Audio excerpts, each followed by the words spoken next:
Yo, na ne menson la blade abi blue ni kami yo be yo MANTSE TV na le mane ashi me mane ashi so anima so anama so aken club ango shida waken on feche ma wa ngombola kashpombola de ba anu chamoni ba de sanka samanta ka me jale akala la fe odo mo ne ke mane bi pakpak bi ne ke wa ko jake je me fe me ji me ni me ni na de ke mane la wa jaku Ghana enna afi ni wa ekpa ke ne hu ni 69 years the one who just say 6th of March 1957 Ghana Independence Day. Hello, okay, watch out, you know me.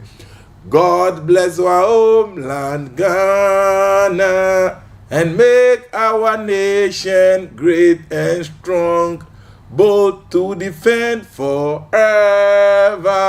the cause of freedom and of right. Fill our heart with humility, make it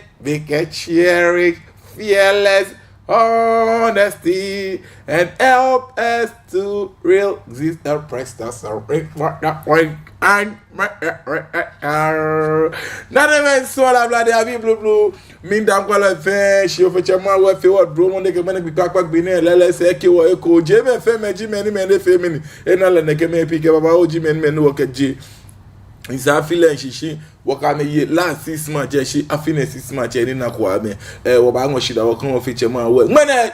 je Eeshã chon ona ebele Eeshã because inna no ku fe for your plan man ya no she fence yen nga wo ye o de bi ni ama o ara start ogbojo ni shake aklagbe Eeshã bo ni fe mo ni ke bo gbere no ngble twa e share lele watch it ni o die fi welenchi NUNGUA fe MANTSE lele echi benke watch it Kentucky te ko turu abi asuma gan fe MANTSE ni ake ichi eshile shinamo eba wie mo ni ejeje mlimpo eyem ni nche shimon akeba tuni alo ato afi kwakwe ato akona fili dabi enye bale naka ni me na ma blade abi ode bi ni ama wara start ogbonyo ni shake aklagbe mi ye jara mo ba shira ka nya ye jara ni mba e ba gbe to mo tunte ka fo ikra mi ye ma ba shira.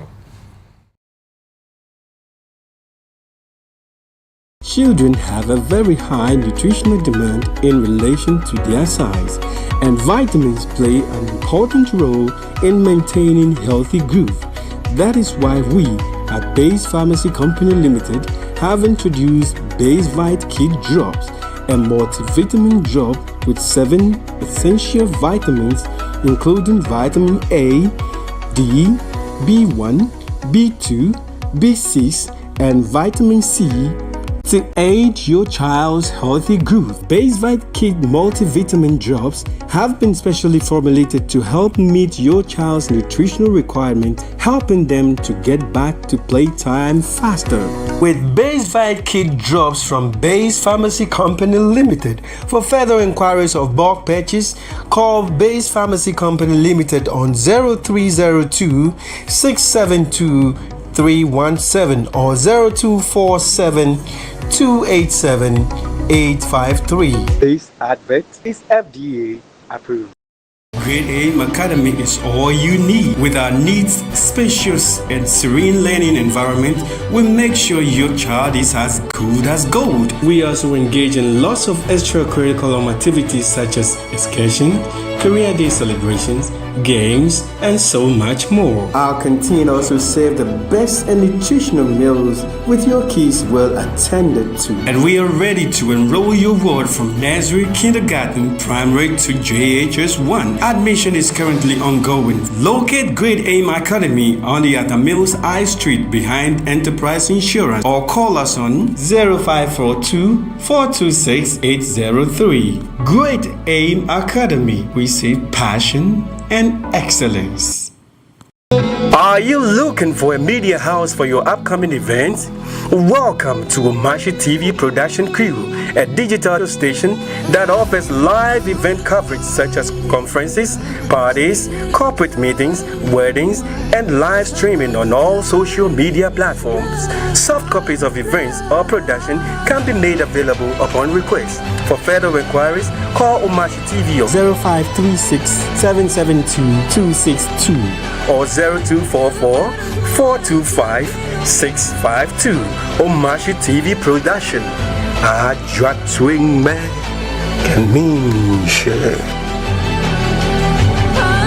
Hello, lovely viewers. You are all welcome on the program Fingerprints. This program has been designed to help you know how to create your own business, including livestock,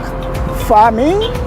banking, selling, and what have you. I bring to you entrepreneurs who have made it, who have the skills and ability to help you know how to create your business. This is where you have the experience to create your own business. I'm your regular host, Neil Dai Afote. Catch me live on MANTSE TV every Tuesday at 3 to 4 p.m. The program will be repeated to you on Saturdays 8 to 9 p.m.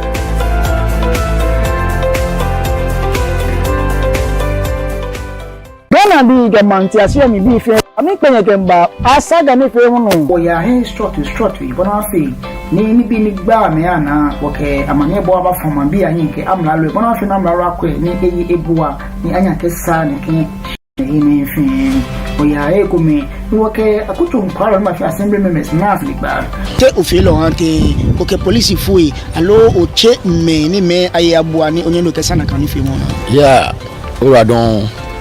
Inka police foi. Ke wo kwani na agbako ya bi ene. Eke wo sa wo. Eke wo atu. Je ame pe. Popa wo jin ke popa bibi anokolo ifi akwa. Na kan le won wo kan majanche bi le won na sanba. Na gba yin wo titriji gogota ni. Hey ni ekole ni jo ami echichiye. Alo ni jo beje meni sada ko na chunwe ni. Hey ni ekole ama chunye ni esa. Alo mbi ko meni afe egbe ko manu lehin. Tell me anything okapa ni gbenu. No asada ni fi mu ato igbeja mi ojuba de nje. E ba yin abona fi ni o fe be ke ha ni keni fi mu ni asada ni fi mu ba no da gbe pa no ka se me ki ne hu le mi ye o MANTSE TV no. Ngbe ni o dai afute kofi. Meji mo ni yo asada ni fi mu ni o chan.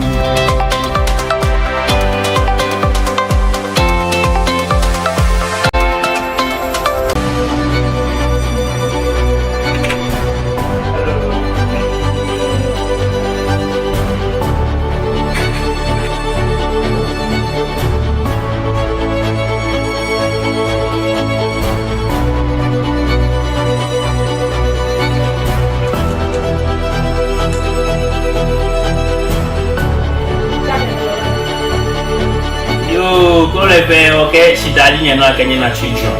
For you be a lulu or machine or what you to him, Mabo Mishi. Tamono, we catch a yabalake, Saka for she came. No more money be an Isake and Yamashineka, no near no fair, coca, fan, safu, Nekaji Bonisa. You are Kashi,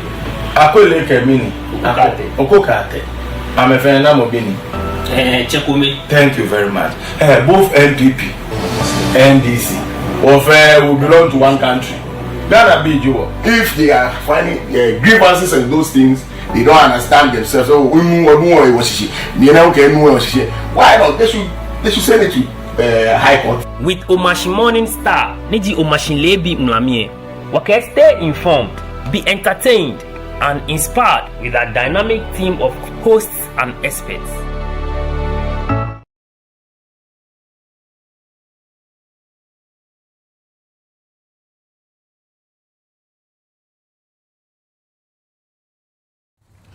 Yo, na men so la bla abi blue min kam ya be MANTSE TV na mada ni shaka jana ne wa chunyi me minti ya jaramba she ko manye ke shade wulu lele ni men na me bla abi blue be in jamlan ke wa ke ngene o manye sande ko ete no we wo ngene le ebele no ni do ona on the low shimo sanjin bi mo yeye nke mi ni on the low shimo sanjin bi mo yeye kaji afanfu wo alo noni wona na kanji boni ebaji ne ba tamo yo ba ni me na ma blade abi blue ni ka bi abi machine no noko alo no o manye sande ni ete no ngene alo enye plan ma no jiake ebe wo fe wole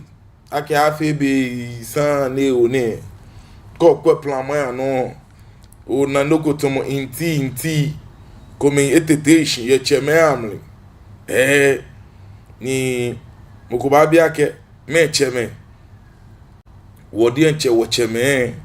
niji kintakite ko churu niga ke NUNGUA MANTSE ni oda ifi owelenchi ni onake taflache kasantule nuncho we wo ni bi kome ke te shineke je beja abakebu ni cheme ke wa ke shi jemo yo ni je beja ke ba go yin fe flepe chon ke shan femini a jebu do chon ke kasantule nuncho e be cheme ka je ma blada bi blue no de te no je akeshi Greater Accra Regional House of Chiefs. Greater Accra Regional House of Chiefs. Chairman yo jeme wale yake wacha kintakite ko churu fata me ni afebe fio ni ho ni wa nu san ni aka enu wa nu ake e ana oshina ni lele oshina yo ni ake ngomu na ke jemu eja ke je no kwa apa ni non ba to chumi ba watch me no ni me kana ma blade abi lele Greater Accra Regional House of Chiefs chairman ba from Monaji akeo be lele led by the president of the house what new die if you willing to NUNGUA MANTSE make a gamanche wodinche wonna overlord and overking and supremacists inti yemo ni yano no wa chairman kanya taka boni mi kenye wodinche wonna lele amba chamben ke woche shi momo sa no kwetino mini etino nke still ni bi ye ne sana so dana aye katamanso wo ka kwako na kanje be apost katamanso wo ne ke wiemo ikome akaka babai yese eje ake woli ode bi ni ama wa sta mi nke te enye mi ma kenyo anokwale ake mi ni ntashin lojo ba ake NUNGUA MANTSE ke gbabu wulo mo shishinu mo fioko eba be amete inti fioko ya amete onu minji keve ni ka kwa na afa ekusun alo no ko ni ametala manja no ni ameka me tashi alo me ne tashi ebe ni me ne tema se da bi ni ka kwa alo je no sande yo wale no ni ji egan dan ojogwa ni wo de bi ni ama wa rasta kemi wi lo kwen le no ni yo bluffo ba ke action speak louder than words onu minji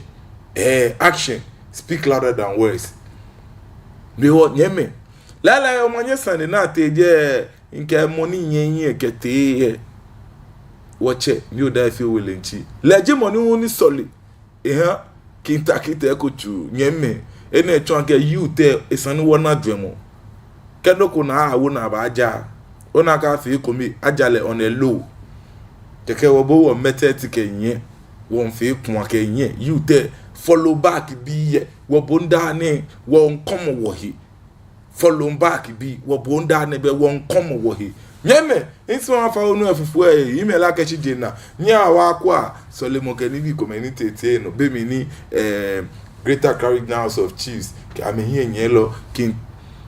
odai fi welenchi chi ebenke woche kintakite ko tura nya wa kwa wo imem wo wa shra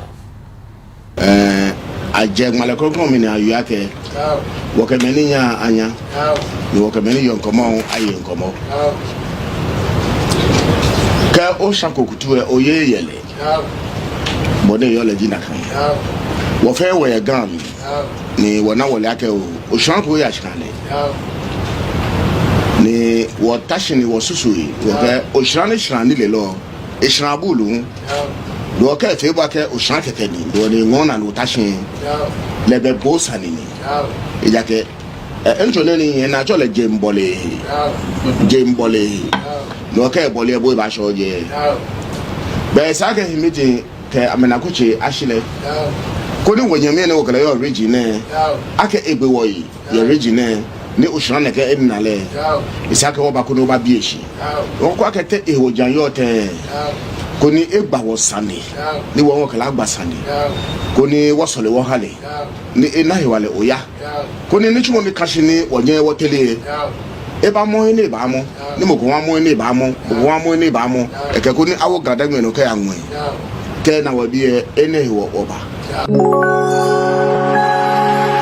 mo bod na lo ke drology bo yehuwa bo omi fumla ni omo de le hu fa boji la ya che boji hegbeche boji hiwaleche ekeni ajwele shikome wodo hie ake asodoko ye ni oyan ofe bo Yehowa okay ogbaji no ni onunya okamogogo eja asodoko ye ni oyan ofe okenye ba bi ngoko yemene tonye ye due chifenye yo hawo hejole wo hawo hejomo atagbopa lebi na shine wo ba odromo senhin wo ba akejalo si wo ba ke shafilo ni won bi mobonale ke shaifa kan jode kuna gune ojimo asa aba bi ko wake o ke wote ye bi mo ke fe mo ni ka shibe ne wo bi ko noko shagbene wo bi ko do fo hawo atagbopa won wo nyemendun abiasoma no kan ba odromo senhin wo kalemba o se mo chu ashishi ola ni shoshe kabre do kan do jido ni o ke chawo no choba no choka je ngole fe anyongo hanila ne ajuehe kaje benekaya no ongole oto ofiji ya hon la shishi lebi unu akashale bake nyonchere waka fe le doko eshite ke yale ke bale fe eyode oyemo jene abiasuma mi no mani ohin mi hefe ne fe doko ma ne fe trene ma dra ko bleshi nai ma fo me sa da pani mi do mi jetire in ba habu e jake bo gbe fan ogbon ona wala oyin akan lo ba jaje mi to de chumo won bo fe afata ohe wo wa fe afata ohe lume fe kamusuma afiose abonsa ye hwehwe abonsa is a liar amale no ne eche no ken le akashi ibaje e succeed e male amen dromona what the show no what the show no kutu what the show no tashi no yo be fe uta ka obe she na pabo ni chumo mo ni yo igbade ba pa le pe pa mo ni be igbade ke pa le pa no ko ni bo hinshi twa no manyaba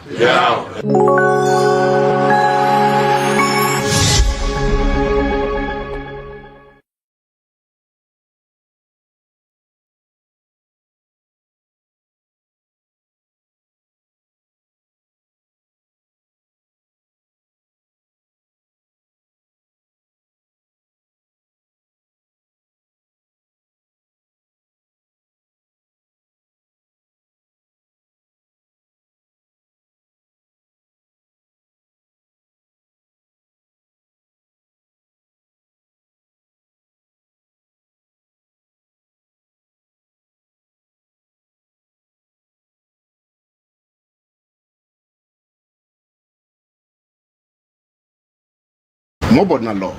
ke drolo jibo Yehowa bo omi fumla ni omo de le hu fa boji la ya che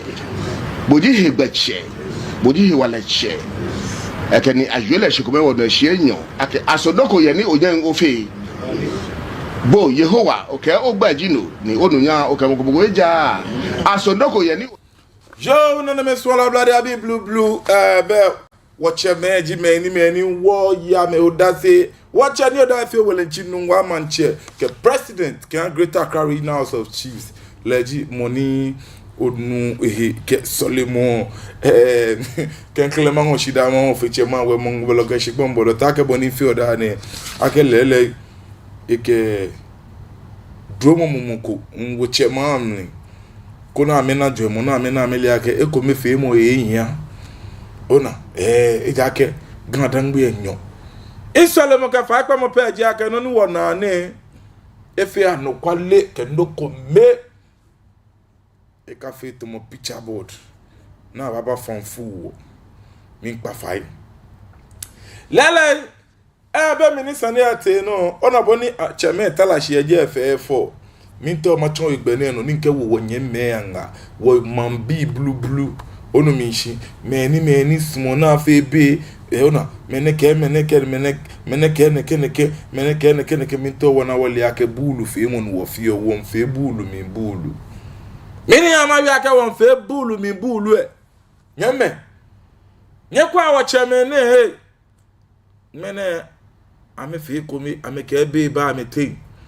No abomono wa ogamoko ano, bomono ajamoko ya moko ewo, bomono abamoko klanti ya moko, bomono atwamoko loko ya moko ewo. Bomoni manchako ka manchako no na ba acha bono ba atula tun kan nibi no ba agbe moko kan nibi ye. Last hour ba na ke onye ba achon bo che. Deme no ba na ke okomi obo ya blo. Ejaka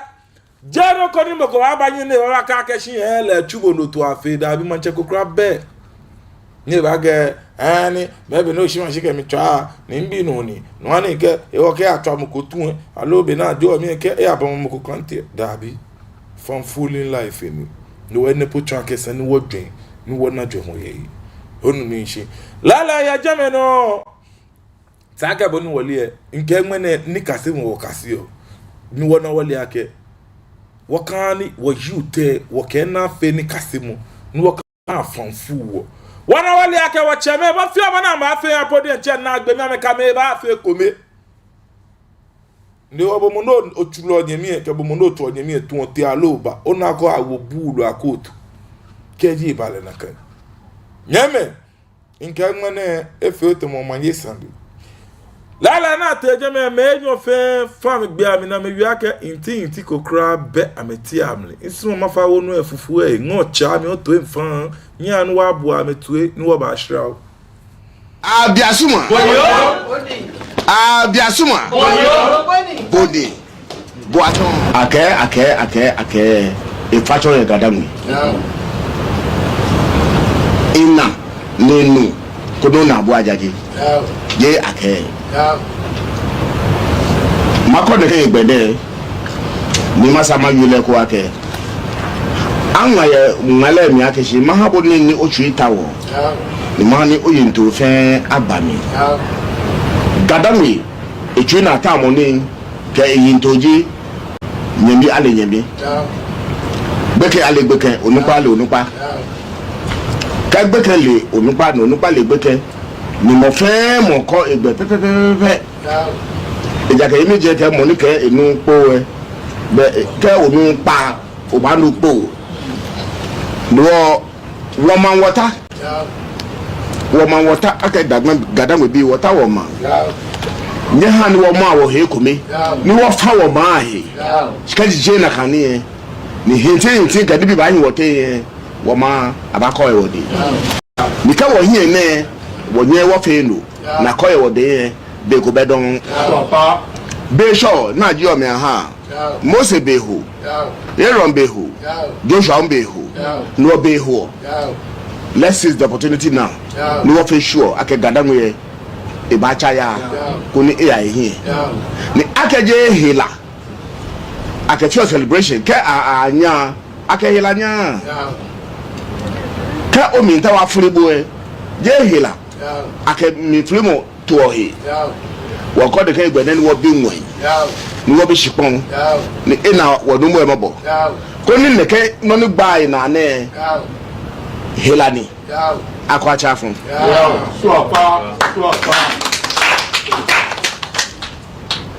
dane ya yomo ko ni yo chije ni yomo ni ni meje yomo dani won ba dina ake moko susuma hele moko susuma yiwala ni moko kala hu epon moko kala no bia boni wo fe wo abo akutu ne wo pa won fai mo fe mo ni susuma na wa epon susuma ne ni ye be kuku mi ne wo himba de wo ka na no ka eku ene je na ka fele na ka fele ka gadan wo ka de mo ni wo ba ne wo fa wo ba we ko je wo ka de boni ahi ye be kuku mi e wona ka ne ne e shijame etu ko ni wo nyami ni e ba fata wo yi e ka be ko be e ka ni nu wa te nu wa ka gan be da wo te so apa nungwa ke gan be be wote nungwa ke adan ke gan ka dan ka futu fe acho wo gadan wo no ji komi ke shito jiji ke shito mokonye ehendo ye wode no nya ni wonya wo ni amintwe kodu mu kwa ga jese bi ba ko Abiasuma Abiasuma. Abiasuma. Boni. Boachon. Brotin to achon. Ka Oshago yele o de din kokokokoko. Ebo kewe mo bawa de na. Chami. Eshori. Nkele hu be ku be wote. Eke eshe man bi fen de adafi chola fen ake ekele be ku ba meti. Nkele afine Obachaya ni we celebrate 200 years of Katamanso. Eke afine eke ni president ke manchemenji fen na vice me fen ake ekele Obachaya ni afine 200 years ka Katamanso ni ame celebrate.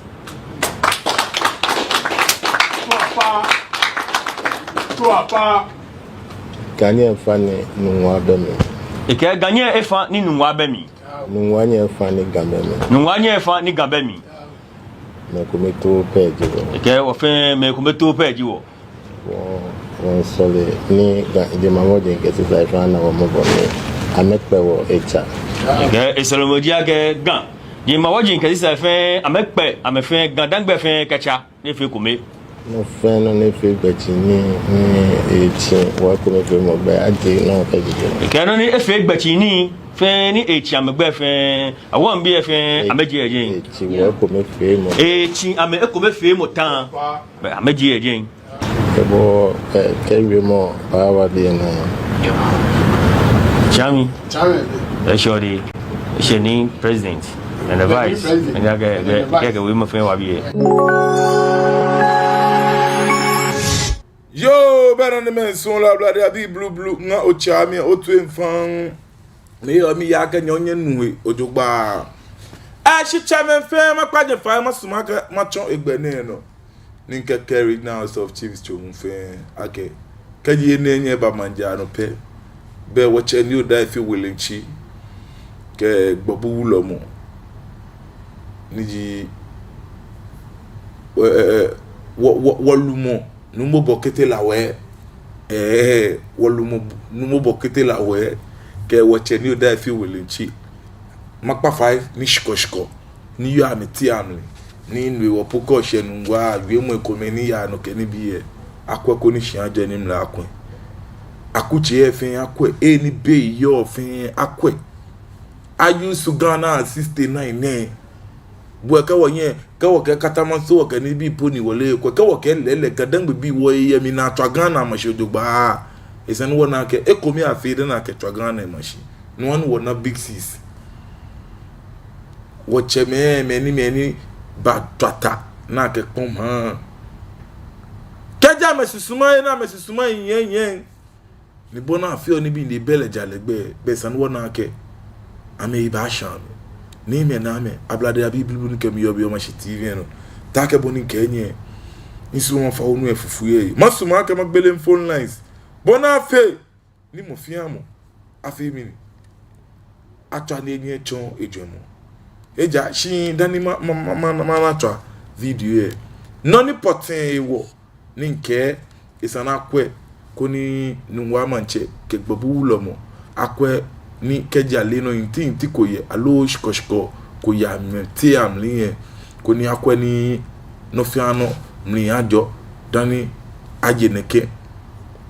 nona baba yene Katamanso wo celebrate monene nono oni wie na kan mi gbe pa mo je ake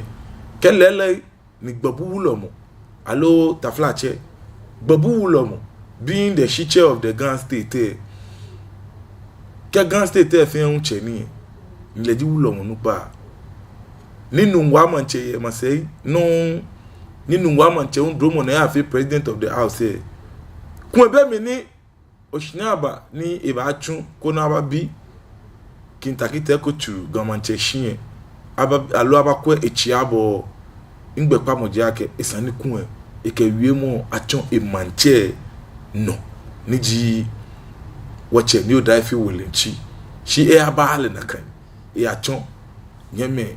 ni taflache okay ame onupa eje ame ye nungwa no shinke kun isake ni nungwa manche ye je ngbeke jomoje ake isani kun enye echo eno lehu no ni me na me no ni ani we na kan masoma ke wa kwa esini infoni fioko shraw be mini Reverend JC ke nyeme ko kome ni je NUNGUA chi ebenke wo che ka je no se magbele phone line se ko ni mo fi amo anya atwa na echo ejomo nya wa kwa asini infoni wo ba shraw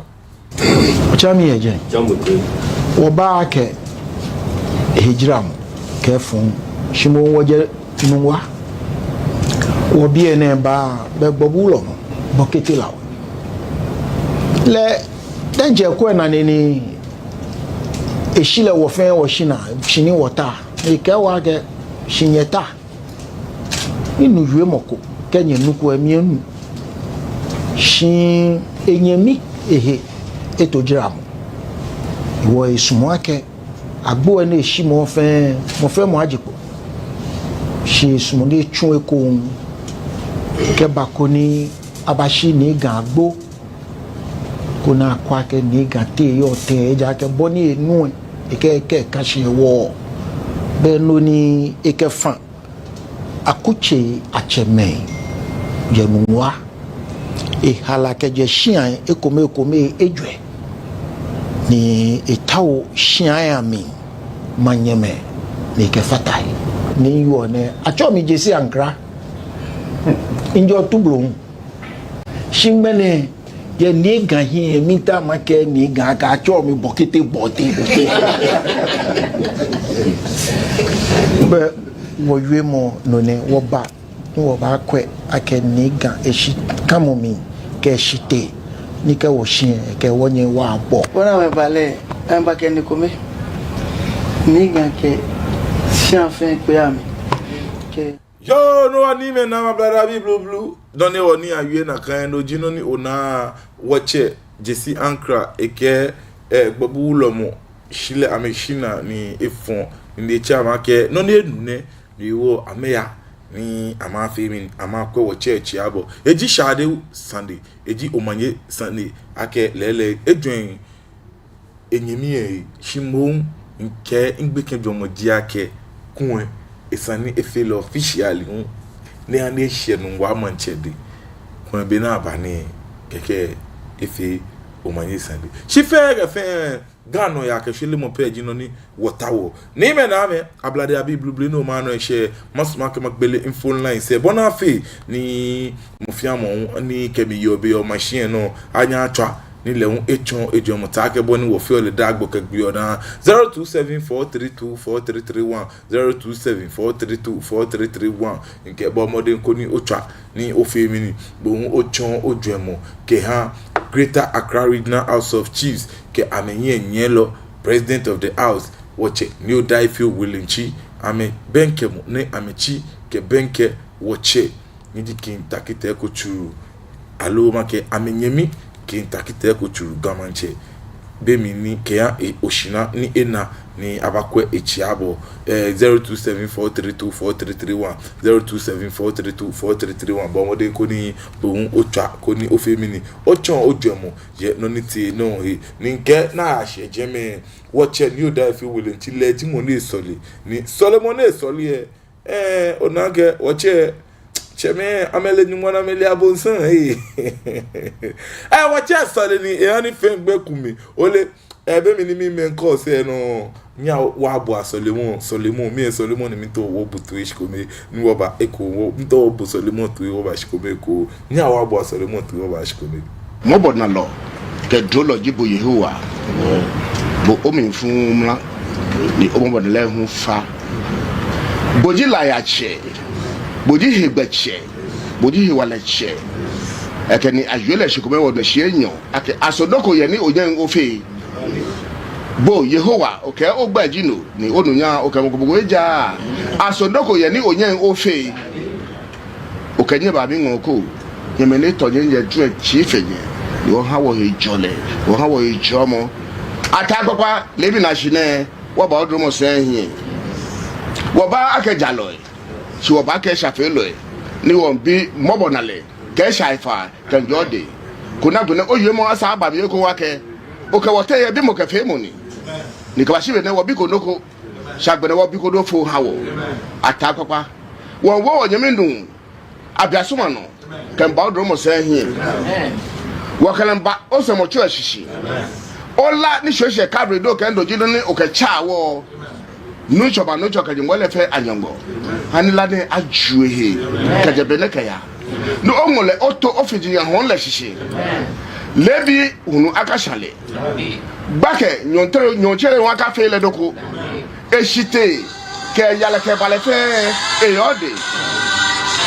oyemo jene abiasuma mi no mani ohi mi hefe ne fe doko ma ne fe trene ma dra corporation ai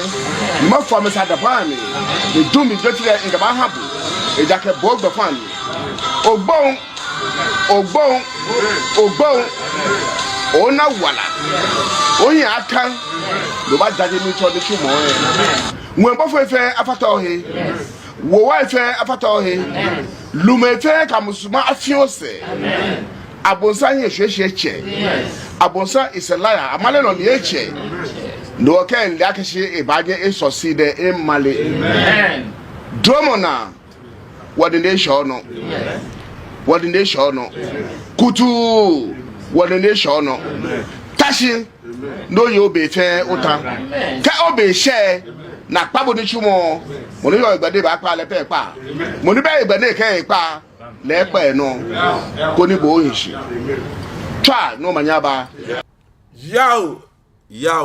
Yo, no, ni me na ma blade ya bi bubu ni kemi yo ma TV no ben no ni tie no watch kintakita kuchu dabo ami en loji no ni wo fin wo you that say e won gbele phone line say 0274324331 0274324331 bien ene fi bi ke na call say communion te ko ke ni fi mo ni baba na gbe masuma ke shi bo wo cha ni o chon ojomo ke hanu ni oti eti no alo no ni odase sinimfoni alo mwene no ni odase oye Eeshã bo no eja ke taka bo ni wo wie gan dangbe no ya ke hwele mo no jino ni wo fe eka wo twia no age esani wo kwe bo ni ba fe ni gan dangbe ba nya fe mi ni e ba nya ko e mo kwakpa ni ebu eja ke keji aba komo ni ke son wo se e ba fe yan hwehwe mo en ayi no bi kome ni nke esani jute ona wo ko ne keni ni wo ke ko dwemo ona yi esani wo ke kase ni wo na keshi me ni wo nyame se ko nyemu ko se ni o fe no ko esani o le no na ni ma le ke je na kan o ba atun me eteno no ni blo fuko ake third person ni o ba atun third person e ja ke kaji mene no adikinta kita ko churu se no je oda ife willing chi basa koto manya mwene na no ame enyo ame ke be kuba me tin shame jani pepepe naka no kaji oyadi wache ni oda ife willing chi se no je kinta ko churu basa chaka manya mwene na no ame ka me ye fun tomo padiko na chole Jeff onu mishi wo fe won to gan dangbe no ya munni shiko useless muko esano ko ojuba eyin aka ba dun mu te eja ke mi nke nye gan nu pa ina nye aya me nye na aya me se nje ko nche ko nke gadangbe nu pa ni wo yen bie aya me nye na aya me se ko ka me nye ubanye te bona fe nikenu ko ya no ne yin pe keke o fele fiu go fe din bo kwe ake chake mu ko ba fe mi ni ba balo leke je na kan nyemme wo ba yeyele yesu 0274324331 0274324331 ba omode ko ni otwa ni bo o fe mi ni o chonjo mu ke ha no ni eti no nke kimtakite kuchu be akeni no shna alo shna ni na lele regional house of chiefs chomun fe amekemini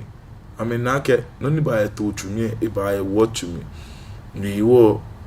shia chomun fe kejela ngmaketo butu ka gbe adam shura ame bolikutu ame bo ame na ame chi ame benke ame nye nuwe na mba yele nkombo aba sole ke ni bi fe hale energy no no tawo ye gan dangbe because ode bi ni ama o rasta min bi ta ke boni ba bibe ko ni ewe ake boni gen fe chaka basa manya na ke ya komo yi atomo yi kwakwe atoy a konfilie aso ene na ka celebrate 200 years of Katamanso war yan hihwe mu ni ke ka min komito cheme ke no nwewo nye fie komie be nya akwa ageme ya ke shikun ahon fen min kenye shikun jinye ahon fen no Katamanso war na celebrate kadimoni bi be na ke ba celebrate no ta celebrate la ke ten cheme nyeme ablade abi blublu ni kemi yobi o mashiti mi no min pache me fe fai ake ame kwajin udugba ejake no yake shwele mo page no ni wo fi omi ni wota o ni me na me macho egbe na no mbie ye na efe bi wo da na ekole mashima ya masuma ke macho egbe na no ni nke wish mienche Godfather akombe ni di vocando ayite vocando wale ke sanike vocando show them the mantra and vocando ofechema weke afiko me evita ofiai lele numwe ofechema wa na omobo ne yibo abo ya no paji no gbla fa ba show yen no fi oni afia obo na gba pi mo ejira mo gbe no ajebu ka jem no ba ye no ba nu no ba we wuru je na emi afile mle ehabo ye je no nye no retrati le un eke ya ni ehye ode ake na more wins after loses more grease to your elbow nime na me ye je no be nyenu pendem Mavinci ye choko ni amle eke nyeme fe ni ba niji rep your school uniform L2 okay rep your school uniform L2 okay eke efe mo fian mo shida nyungo ajo mo fian mo lele nyemo na yen ka fe follow efe ekome fe mo ke no ya ke shule mo e an choko ke gadangbe chomu fe shade wulu afe mo fian mo no ye jen no inye mache ni machine nyeme niji shiabu to the world shiabu to the meaning to the world eje no get meaning shiabu to the world be nyeme niji shiabu bi shiabu tim kariansu nyeme onumi shiabu bi ameka me fe mo fian mo shida me fe me ni bo ame wo modern ni ame ba represent ni ji shiabu to the world rep your JCL to okay ameka me da mo fian mo shi gbaka na e ba gbe to mo tunte gbaka na emiyeshi onumi shi ye Chinos success mini pub allo mage success Chinos mini pub success Chinos mini pub allo Chinos success mini pub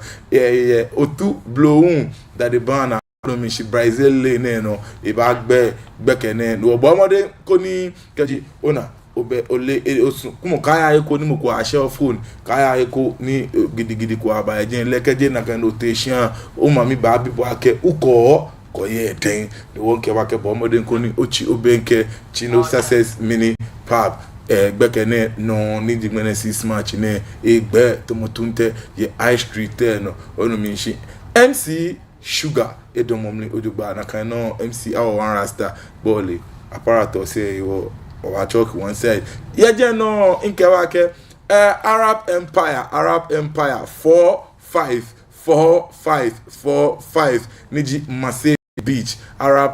beach Marseille beach yeah dansoman Miami kwe be no je work no ba shiabu to work no ba kayo chikra is no chio benke je me ko jesse na kan no because back ne je me when rep your jesse health work that be get rep your jesse party ono mi shi egbe ye mini Marseille pub niji Arab onumi beach no ko find no ko bright tension chio benke je me ko no femini ko no da mi shi nke ba ke kaya ko ni mo ko a share phone leke die na ka ma me be bisa o se uko ko ye den o de bi ni ama awo wan rasta nkenye eyebe nyera don kemi kwemo